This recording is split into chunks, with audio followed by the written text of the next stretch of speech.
Hi hello நண்பர்களே, இன்றைக்கி இந்த வீடியோ பதிவில் என்ன பார்க்க போகிறோம்னு பார்த்தீங்கன்னா, பொன்னாங்கண்ணி கீரை எப்படி வளர்க்குறதுங்கிறத பற்றி பார்க்க போகிறோம். பொன்னாங்கண்ணி கீரையிலே 3 வெரைட்டி இருக்குது எனக்கு தெரிஞ்சு. ஒன்று பச்சை கலர், இன்னொன்று சிகப்பு கலந்த பச்சை கலர், இன்னொன்று பார்த்திங்கன்னா வயல் பொன்னாங்கண்ணி. இப்போ நம்ம பார்க்க போகிறது பச்சை கலர் பொன்னாங்கண்ணி எப்படி வளர்க்குறதுங்கிறத பற்றி பார்க்க போகிறோம். அண்ட் இது ரொம்ப சிம்பிள் அண்ட் இதில் நிறைய நியூட்ரிஷன்ஸ் இருக்குது.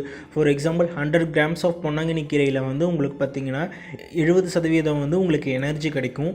இது மட்டும் இல்லாமல் இதில் நியூட்ரிஷன் பிரேக் டவுன் பண்ணணும். 5 கிராம் உங்களுக்கு ப்ரோட்டீனும் 1 கிராம் ஃபேட்டும், ரொம்ப லோ கண்டென்ட் ஃபேட் இதில் தான் இருக்குது.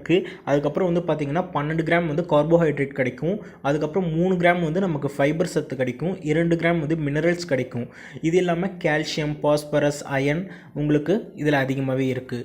அது மட்டும் இல்லைங்க, இந்த பொன்னாங்கண்ணி கீரையில் 70% மேலே தண்ணி சத்தும் ஜாஸ்தியாக இருக்குது. இது உங்களுக்கு ரொம்ப குளிர்ச்சி, உங்களுக்கு கண் பார்வைக்கு ரொம்ப ரொம்ப நல்லது.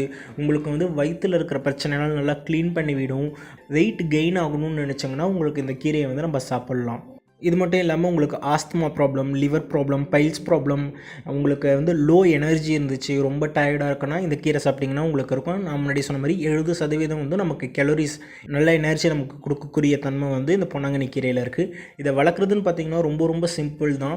பக்கத்தில் நீங்கள் நெய்பர்ஸ் கிட்ட இருக்க பொன்னாங்கண்ணி கீரை இல்லை நீங்கள் மார்க்கெட்லேருந்து வாங்கினீங்கன்னா கூட ஜஸ்ட் அந்த இலையெல்லாம் நம்ம எடுத்துட்டதுக்கப்புறம் அந்த தண்டை மட்டும் மண்ணில் நம்ம புதைச்சி வச்சாலே போதும். இதுக்கு மண்கலவன்றது எந்த விதமான மண்கலவையும் உங்களுக்கு கிட்டத்தட்ட உங்களுக்கு சூட்டபிள் ஆகும். நீங்கள் செம்மண்ணும் மணலும் கலந்த கலவையாக இருக்கலாம், இல்லை செம்மண் மணல் அதுக்கப்புறம் உரம் கலந்த கலவையாக இருக்கலாம், இல்லை உங்கள் வீட்டில் இருக்கிற மண் சாதாரணமாக வீட்டுக்கு கீழே இருக்கிற மண்ணை எடுத்து நீங்கள் பயன்படுத்தினா கூட உங்களுக்கு இது நல்லாவே வரும். இது இல்லை நீங்கள் மாடித்தோட்டத்தில் வச்சுருக்கீங்கன்னா கோகோ பீட் இருந்தால் கூட உங்களுக்கு நல்லாவே வளரும். இது கட்டிங்ஸ் எடுத்துகிட்டு அந்த தண்டு நல்லா உள்ளே புதையிற மாதிரி வச்சுட்டு நல்லா தண்ணி ஊற்றிடுங்க. ஒரு கட்டிங் கூட இருந்தாலே போதும் உங்களுக்கு. இது ஈஸியாகவே நல்லா படர்ந்து சீக்கிரமாகவே வளர்ந்துடும். இதை ட்ரை பண்ணி பாருங்கள். ட்ரை பண்ணி பார்த்துட்டு எப்படி வருதுன்றதை எனக்கு மறக்காமல் கமெண்ட் செக்ஷனில் சொல்லுங்கள். இந்த கீரைகளுக்காகவே ஒரு பிளேலிஸ்ட் க்ரியேட் பண்ணியிருக்கேன். இந்த வீடியோ முடிஞ்ச எண்டிங்கில் உங்களுக்கு அது வரும், பாருங்கள்.